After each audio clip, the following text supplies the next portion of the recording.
שני מורים בתל אביב, מורה וגננת. המשורר, המורה זאב, והגננת שרה לוי תנאי. כתבו אז שיר שהיה מוכר לכל ילד בארץ, המנון לתוצרת הארץ.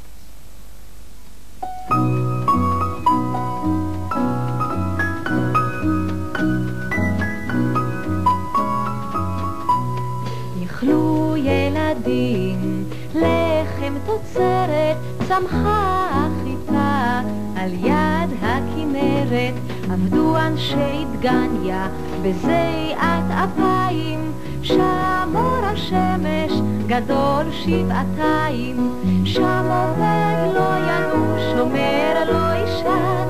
יכלו ילדים לחם תוצרת, צמחה החיטה על יד הכנרת.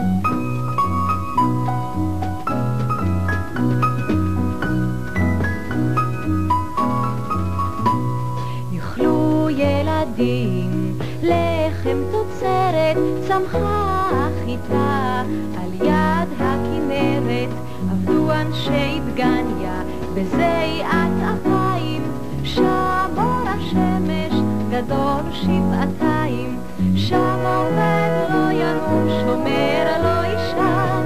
יכלו ילדים לחם תוצרת,